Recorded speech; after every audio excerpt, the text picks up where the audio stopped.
네, 오늘은 마태복음 6장의 그 집회자료 3번 4페이지 하단 좀 따고 왔네.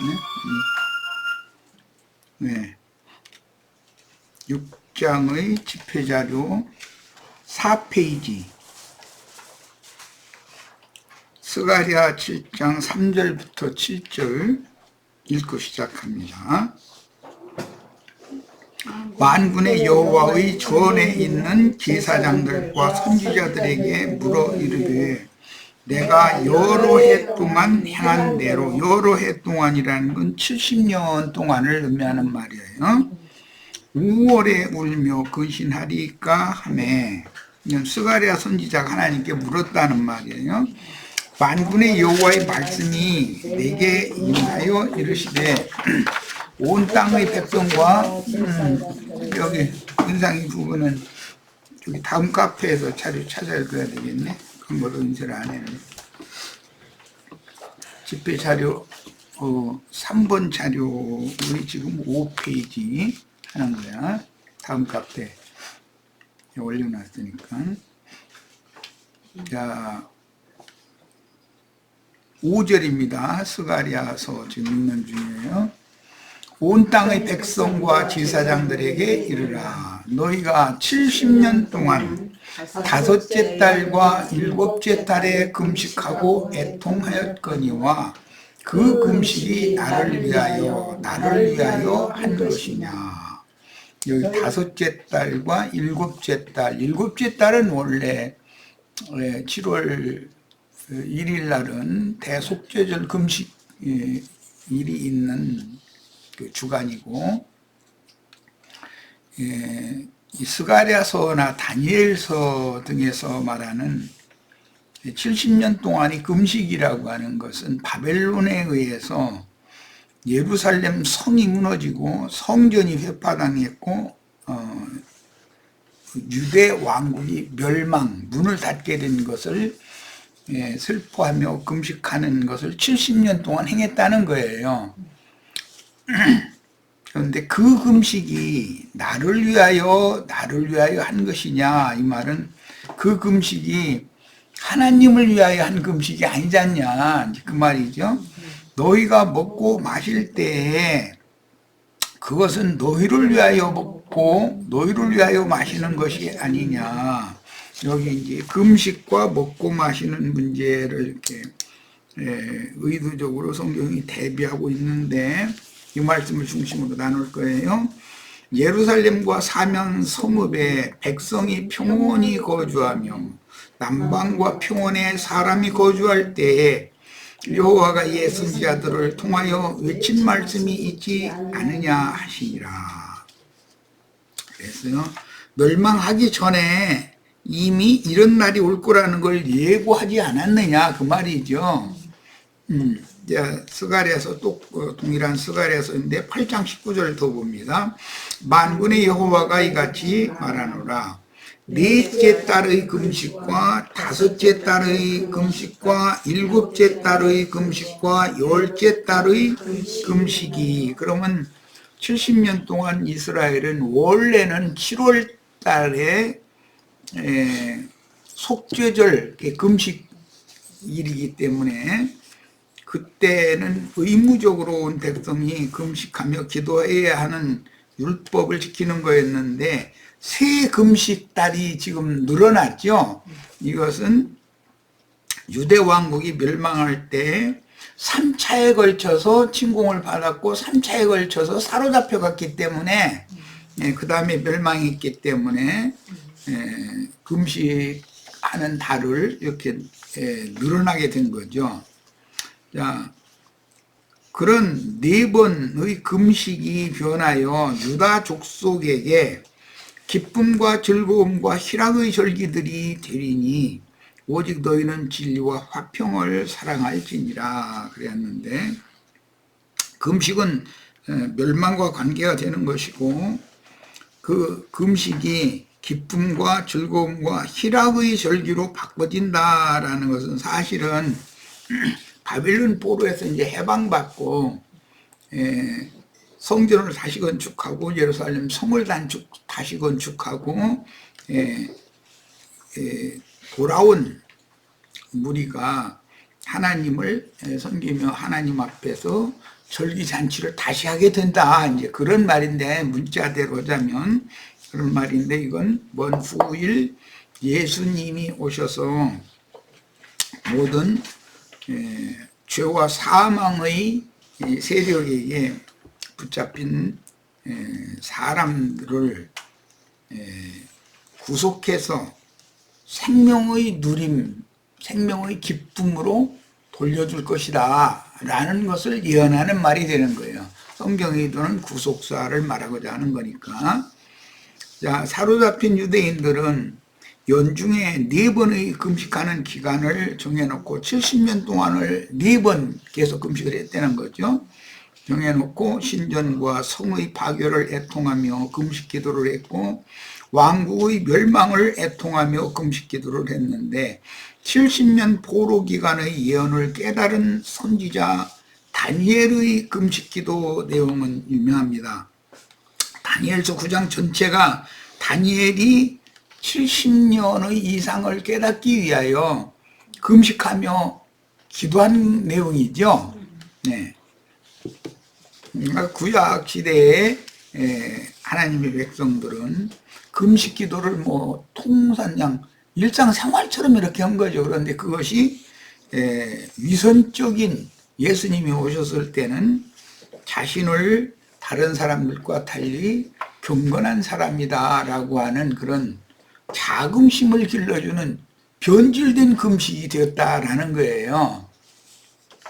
그러니까 예수님이 이 금식 기도를 가르치시는 내용을 지금 우리가 이제 상고하고 있는 중인데, 그러면 유대인들이 했던 그 금식 기도와 예수님이 제자들에게 하라고 명령하시는 금식 기도는 무슨 차이가 있는지를 우리가 이제 깨달아야죠. 우선 선지자들의 예언은 먼 훗날 예언을 이루러 오실 예수 그리스도로 말미암아 죄악의 저주로부터 해방되어 유일하신 참 하나님이신 그리스도 예수께로 돌아올 자들이 얻고 누리게 될 구원을 예언한 것이다. 그러니까 이 사회에 걸친, 연중 사회에 걸친 금식 기도가 변하여 기쁨과 즐거움과 희락의 절기들로 바꿔진다라는 예언이라는 말은 먼 훗날 예수님이 오셔서 구속을 이루고 세리와 장기와 모든 죄인들, 즉 각색 병든 자들을 고쳐서 해방, 사망과 죽음의 세력으로부터 해방을 해 주심으로 자유자가 되어서 하나님 앞에서 먹고 마신다는 것은 하나님의 잔치에 참여한다, 그런 뜻이에요. 이제 이것은 에덴 동산에서부터 여호와 하나님과 아담과 하와가 늘 행복하게 먹고 마시는, 하나님 앞에서 잔치를 누렸어야 하는 건데, 마귀가 에덴 동산에 몰래 와가지고 거기서 온 여자를 이제 미혹해서 아담 부부가 모두 금령의 나무 실과를 먹게 됨으로 인해서 그 낙원의 동산, 희락과 즐거움과 기쁨의 절기들을 누려야 되는 그 낙원이라고 하는 곳에서 쫓겨났다. 그러면 회복해야 되잖아, 이걸. 그러니까 에덴 동산에서 쫓겨난 것은 먼 후일 약속의 땅인 젖과 꿀이 흐르는 가나안 땅에서 하나님의 백성들이 아시리아나 바벨론으로 쫓겨나는 것으로 역사에서는 이루어졌으나, 먼 훗날 예수님이 이제 주수하는 자로 오신다라는 뜻은 흩음을 당한 자기 백성들을 다시 불러 모으러 오신다라는 뜻이기 때문에, 역사상에는 바벨로니아나 아시리아에 쫓겨난 하나님의 백성들을 다시 약속의 땅으로 불러들인다, 모은다, 그런 말이란 말이야. 이것은 이제 신약에 이제 내가 이제 더 이상 설명하지 않아도 기쁨과 즐거움과 희락의 절기들을 하나님 앞에서 늘 누리는, 즉 행복한 것들을 먹고 마시는, 신령한 것들을 먹고 마시는 그런 잔치를 늘 해야 되는 하나님의 백성들에게 임한 저주를 축복으로 좀 바꾼다라는 뜻이기 때문에 이 말은 곧 복음이다. 이게 금식 기도라는 것을 예수님이 하지 말라고 한 것이 아니라 제자들 보고는 유대인들이 하는 그런 종교적이고 위선적인 금식 기도를 하지 말고 하나님이 기뻐하시는 금식 기도를 해라. 이제 이렇게 말씀을 하시는 중이기 때문에 그 금식이라고 하는 건 먹고 마시는 것들을 금한다라는 뜻인데 그 의미를 이제 이해를 잘 해야 될 필요가 있어요. 사람이 먹고 마시는 것은 에덴 동산에서는 생명나무 실과와 생명강수를 먹고 마시는 거죠. 거기부터 시작이 된 거예요. 그런데 이것이 변하여 모든 사람들이 죄인이 됨으로 죄악을 먹고 마신다 이거야. 그리고 세상의 영을, 악의 영을 마시고 죄악을 자기가 열매로 맺어가지고 그걸 따먹고 먹으면 죽는 동물이 섞인 세상의 영의 흐름, 세상의 이제 흐름이라고 해요. 유행이란 말이야. 그것을 먹고 마신다. 그러면 사실은 에덴 동산 밖에 쫓겨난 모든 사람들이 영원한 멸망으로 들어가기 위하여 먹고 마시는 것이지, 그거는.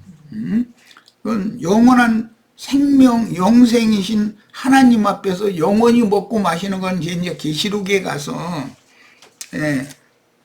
생명강가에 생명나무들이 심겨 있고 그 다음에 달마다 실과를 맺으면 그거를 먹고 그 생명수를 마시는 것이 구속받고 구원을 이룬 성도들이 당연히 영원히 그걸 먹고 마시는 하나님 앞에서 잔치를 계속 해야 되는 건데, 그게 이제 하나님을 섬기는 제사를 하는 건데, 말하자면 제사라는 이제 개념이, 예배라는 개념이 사람이 막 경건한 모양을 하고 뭐 육체적으로 막 금식하고 막 흉한 얼굴 해가면서 나는 그 경건한 사람인 것처럼 하고 그런 것을 하나님이 기뻐하시는 것이 아니라 영혼이 회복이 되어지는 것이 우선이고, 회복된 영혼들이 하나님 앞에서 항상 기뻐할 수 있게 되는 것, 영원히 영원한 생명을 누리는 것, 이제 이런 것을 하나님이 회복하러 오신다, 그런 말이에요.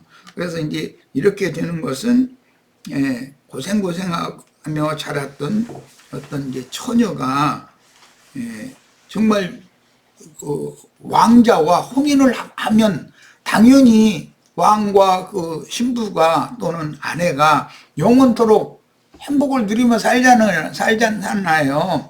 이렇게 표상화시켜서 구원이라고 하는 것을 설명한다, 그런 말이야. 자, 성경이 지시하신 금식 기간 외에도 이스라엘은 어떤 종파의 집단이나 개인들이 다양한 목적으로 금식 기도를 자주 실행을 했었다. 예수님이 오셨을 당시 유대인들의 신앙생활이 그랬다는 거예요. 즉 무슨 뭐 예를 들어 집안에 무슨 사정이 생겼다, 그러면 금식 기도 하는 거예요. 이제 그걸 해결해 달라고 그러는 거죠. 그런데 이것은 믿는 이들의 금식 기도에 대한 의미가 퇴색된 거다. 육적인 일을 위해서 금식하고 기도하라는 게 아니었다라는 거예요. 죄의 권세와 죽음의 세력에 의해서 압제당하고 묶이고 갇히고 행복이 전혀 없는 인생들은 그 영혼이 회복이 되어져야만 주 안에서 항상 기뻐할 수가 있는 것인데, 그것이 이제 계시록 마지막 21장, 22장에 나오는 영원한 하나님의 잔치가 계속되기 때문에 거기서 먹고 마시는 것으로 회복을 해야 된다, 지금 그 말이란 말이야. 이게 에덴 동산의 인간에게 들어온 불행이, 하나님 앞에 쫓겨나면 불행이죠. 잔치를 할 수가 없죠. 유리골식 하는 사람들이 무슨 잔치를 했어. 얻어먹으러나 가면 모를까. 이제 계시록 결론에 가면은 영생한다 그런데 그것은 영원히 안식한다라고도 하고 만족, 행복하다 그런 말이야. 누린다 영원히. 자, 이렇게 사람을 창조하신 목적이 완성되는 것, 이것을 금식 기도와 연관해서 주님이 당부하신 거예요. 그러니까 너희는 너희 영혼이 회복이 되어져서 영생이신 하나님 안에서 함께 먹고 마시며 영생을 함께 누리는 걸 그걸 위해서 기도를 해라. 지금 이렇게 말씀하신 겁니다. 그런 말이에요. 자, 금식하며 기도하는 목적은 이제 자신의 죄악을 하나님 앞에 고백하고 용서를 구하기 위한 것이었다가 스스로는 헤어날 수 없는 절망적인 어둠과 사망 권세로부터 건져주실 것을 호소하는 것이 목적이었어요. 그런데 이런 성경이 말하는 금식하며 기도하는 의미에 대해서 최초에 금식 기도한 사람은 모세가 유명하죠. 시내산에 올라가서 하나님 앞에서 말씀을 받는데 40일간 금식하면서 금식 기도 중에 말씀을 받은 거잖아요. 그것을 이룬 분이 예수님이 또 40일간 금식 기도를 했어요. 그런 걸 이제 흉내내느라고 우리 여기 저 금식기도원에 습관적으로 다니던 분이 몇 분밖에 없네. 우리 애선이 자매하고 은상이 형제는 참 행복한 신앙생활을 하는 거예요. 바꿀무라고는 뭐 일주일 금식하는 건 보통이었으니까 일주일 바꿀무도 살긴 살아요. 물만 마시면. 그런데 한 3일 4일 지나갈 때는 막 죽을 것 같지. 막 움직일 수도 없고. 그건 이제 7일간 금식 싹 하고 나면 뭐 살이 쫙 빠지죠. 뭐 요즘에 여자들 그저 뚱뚱해지지 말라고 막 여러 가지 약도 먹고 그랬었던데 그럴 필요 없어. 일주일 금식기도 한 몇 번 하면은 싹 빠지게 돼 있어. 자연히 빠지게 돼 있어. 예. 그런 생활을 안 해본 우리 지체들이 있으면은 얼마나 행복한 거예요. 그러니까 뭘 어떻게 가르치는 인도자를 만나면은 그냥 쓸데없는 짓을 안 해도 되는 거잖아.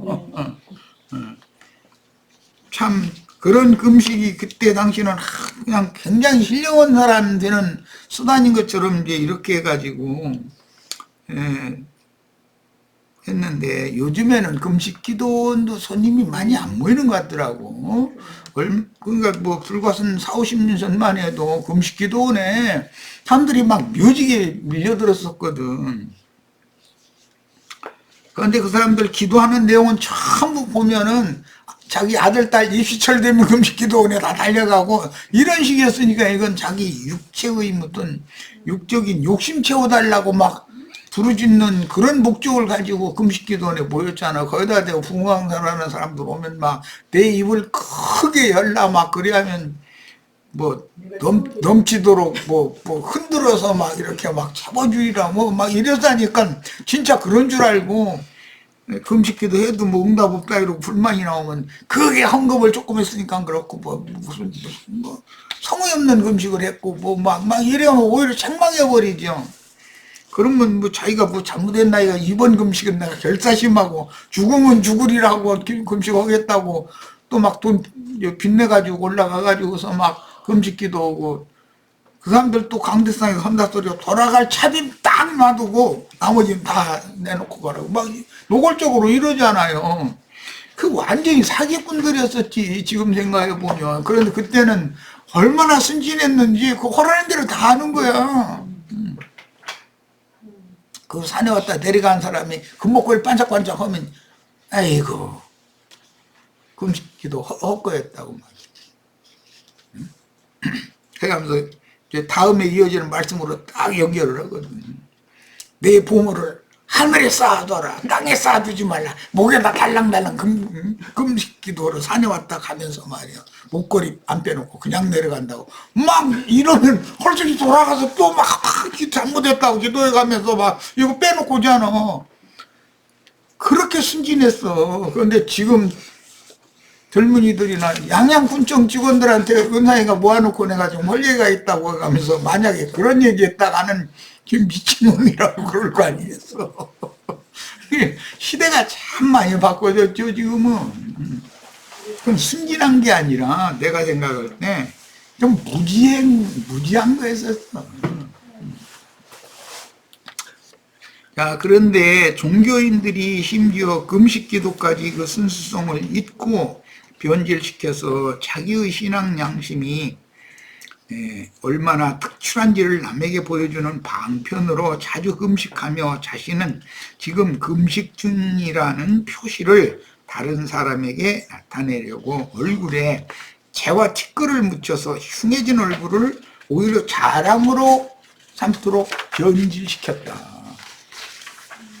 죄를 뿌리며 티끌을 날리며 얘기하는 것은 탄식한다. 나의 죄에 대하여 내가 이렇게 사람이 너무 하나님과 상관없는 타락한, 말하자면 욕심에 잡혀서 살고 있습니다. 이거에 대해서 내가 진짜 이제 다 깨닫고 보니까 나같이 어리석은 사람이 없습니다 하면서 그게 깊이 뉘우친다라는 그런 뜻이었었는데, 죄나 티끌이라는 것은 육성을 말하는 거잖아. 심판받아야 되는 육성을. 그런데 그런 의미는 모르고 그냥 얼굴에다 재 뿌리고 티끌 뿌리니까 뭐 번복이 됐을 거 아니야. 그래가지고 자기는 거룩한 사람인 것처럼 이랬다는 거예요. 그러니까 예수님, 너희는 금식을 하면 얼굴 깨끗이 씻고 가서 기름 바르고 표 안 내고 이러고 금식해라. 이제 이렇게 가르치는 거예요. 그러니까 예수님 당시에도 40-50년 전에 우리 어리석은 사람들이 종교 지도자들한테 속아가지고 금식 기도원에 올라가서 밥 굶고 있는 돈 다 뺏기고 했던 그 똑같은 짓을 이미 그때도 했다는 거잖아요. 그러니까 어떤 영은 어떤 영을 대대로 낳는 거거든. 여기 우리 줌 미팅에 참여한 지체들도 아마 그 산기도 다닌다고 아마 많이 다녔을 만한 분들도 있고, 안 다녀본 분들은 내가 지금 뭔 얘기인지 알도 못하고 이런 얘기 경험 안 해보셨으면 행복한 분들인 거야. 참 행복한 거야. 예. 특히 이웃이나 친지들의 해악 등에서 앞에 차려진 음식을 입에 대지 않으면서 예를 들어서 조카가 결혼을 해. 결혼식장에 가가지고 산에 진미가 이렇게 놓여 있는데 안 먹어? 이 좀 드시라고 그러면 안 먹어. 그러면 예의가 아니죠.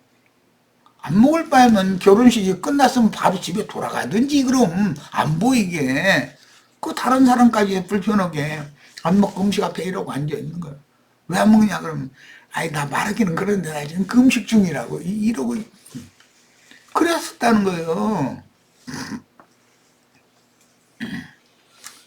그것이 하나님을 향한 경건인 채 하며 속으로는 다른 사람들은 금식도 자주 하지 않으며 신앙생활을 한다고 그들의 신앙을 낮추어 보기도 했으니, 그 금식기도 이런 거 자주 하는 사람들은 금식기도 않는 사람들 그게 무슨 신앙이냐고 이런다. 속으로는 종교적인 금식을 자주 하는 것을 신앙의 척도로 판단할 정도로 신앙이 변질되고 위선이 만연했을 때 예수님이 오셔서 이걸 지금 지적하는 거예요. 그런데 예수님이 오신 지가 2000년이 지났는데도 기독교계가 여전히 산기도 다닌다고 산에 기도원 차려놓고 이거 하고 있잖아요. 여기도 여기 설악산 한계령 가다가 보면 개천가에 왼쪽에 그 이제 전도책 돌린다고 이렇게 이제 다 그 건너가 봤더니 아주 뭐 건물들을 너무나 멋있게 잘 지어놓고 그렇게 해서 관련한 사람들이 여기 왜 오셨느냐고. 나 전도책 좀 주려고 왔다고 그랬더니 무슨 서울 동산교회 무슨 금식기도원이라고 그래가면서 막 자랑 떠벌렸었더만 안에 한번 구경이나 해보자고. 그러고 이제 했더니 아무나 와서 기도하는 거 아니냐고. 기도원이라는 건. 그랬더니 나보고 출입을 지금은 금지 중이니까 오시면 안 된다고 이러더만 또. 그렇게 깊은 산중에 좋은 장소에다가는 그 어마어마한 돈을 들여서 서울에 있는 뭐 동산교회라고 그러던데 그 예배당이 금식기도를 아니 양양에다 이게 설악산 속에다가 지어놓을 필요가 뭐가 있겠어. 그런데 그런 것을 막 굉장히 자랑으로 여기더라고. 그 관리하는 분들이 무슨 집사인지 장로인지 몰라도. 그래서 내가 여기 기도원이 그러면 연중에 몇 번이나 오느냐고 그랬더니 전에는 많이들 오셨는데 요즘에는 뭐 안 온다고 그래가면서 여름철은 그냥 딱 한 철이죠 뭐 이제 이러고 있더만. 이게 기도원도 안 되는 거예요. 전에는 막 전국 사방 예배당들이 경치 좋고 좋은 이런 거의 숙소들도 쭉 마련이 돼 있더라고 보니까. 그런 곳에 있는 기도원을 돈 내고 단체적으로 이게 오고 그랬는데 지금은 잘 그게 안 다닌다는 뜻이겠죠. 뭐 얘기가 딴 데까지 샜는데 여기 뭐 서울 동산교회 기도원이라는 여기 관리자들 들으면 되게 기분 나쁠지 모르겠는데 그게 다 쓸데없는 짓은 저 집 하나 줘. 그럼 거기 내가 성도들 좀 오라고 해가지고 거기서 날마다 진짜 기도하게 할게. 그랬으면 좋겠어. 누가복음 18장 9절부터 이제 14절까지 주님이 말씀하신 신약 말씀을 보겠습니다.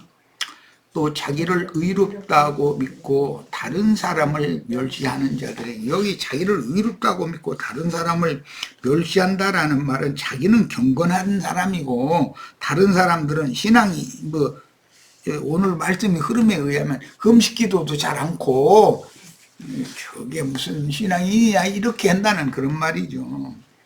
그런 자들에게 이 비유로 말씀하시되 두 사람이 기도하러 성전에 올라가니 하나는 바리새인이요 하나는 세리라. 바리새인은 서서 따로 기도하여 이르되, 여기 따로 기도하는 이것 때문에 산기도처에 가보면은 동굴들 이렇게 만들어놨죠. 군데군데 밤에 깜깜한데 거기 들어가서 그냥 기도하게 만들어놨죠. 하나님이여 나는 다른 사람들과 토색 불의 간음을 하는 자들과 같지 아니하고 이 세리와도 같지 아니함을 감사하나이다. 나는 일회에 2번씩 금식하고, 그러니까 그 사람들이 일주일에 2번 금식을 한다는 것은 보편적으로 하는 기도였다는 거잖아요. 금식 기도를 통산조를 이렇게 했다는 거죠. 소득 11조를 드리나이다 하고, 뭐 세리는 금식 기도도 안 했겠지. 당연히 11조도 안 냈고 그거 대비를 하는 거죠. 세리는 멀리 서서 감히 눈을 들어 하늘을 쳐다보지도 못하고 다만 가슴을 치며 이르되 하나님이여 불쌍히 여기소서 나는 죄인이로소이다 하였느니라. 내가 너에게 이르노니 이에 저 바리새인이 아니고 이 사람이 세리라는 말이죠. 의롭다 하심을 받고 그의 집으로 내려갔느니라. 성전에 올라와서 기도를 둘이 했는데 바리새인은 자기의 종교적인 의를 자랑을 했고 세리는 할 말이 없으니까 그렇게 못했으니까 그냥 나는 죄인으로서이다 라고만 했다는 거예요. 무릇 자기를 높이는 자는 낮아지고 자기를 낮추는 자는 높아지리라 하시니라 그랬어요. 그러니까 예수님이 오셨을 당시에도 종교인들의 그 관습상의 신앙생활, 그들의 마음 중심이 어땠는지를 오늘날과 똑같은 것을 알 수 있는 거죠. 사람들에게 자신은 금식하며 기도하는 경건한 사람이라는 것을 보이고자 하므로 사실은 자신을 경건한 자라고 속이고 자신의 신분을 일반 백성 위에 높이고자 하는 마귀에게 속아 위선자로 드러내는 중이다. 다 이런 것이 주님이 지금 지적하는 거는 위선적이다 이게 하나님의 눈을 속이려고 하는 짓이다 이걸 지적하는 거거든.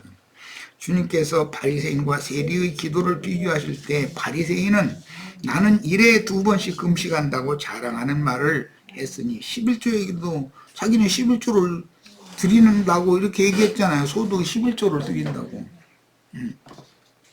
이게 이 세상교계, 오늘날도 세상교계가 금식기도 강조하고 11조 강조하는 건 똑같잖아요. 그때나 지금이나 같았다는 거죠. 그 당시 이스라엘의 소위 경건주의자들인 유대교 지도자들의 신앙이 얼마나 위선적이며 타락했는지를 알 수 있습니다. 이게 보편적인데 예수님이 오셔서 이것을 지적을 하니까 부딪힐 수밖에 없죠. 그 당시 바리새인들은 한 주에 2번 관례적으로 월요일과 목요일경에 육신에 필요한 음식을 굶는 종교적인 금식을 했다. 육신의 음식을 안 먹는 것을 금식이라고 생각을 한 거죠. 먹지도 않고 마시지도 않고.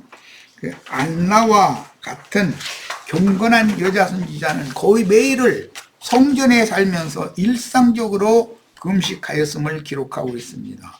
육신적인 금식은 육신적인 허기로 인한 고통이 따르는데 배고픔을 참는 것을 경건한 자의 종교적인 의와 자랑으로 이해하여 남에게 보이려고 지나치게 먹기를 탐해도 안 되지만 이게 금식을 한다 해서 사람이 경건해지는 건 아니지 않냐 이런 말이죠. 창백하고 기운이 진한 표정까지 하면서 금식하는 자들에게 사람의 종교적인 경건주의를 과시하지 말라고 분부하신 것입니다.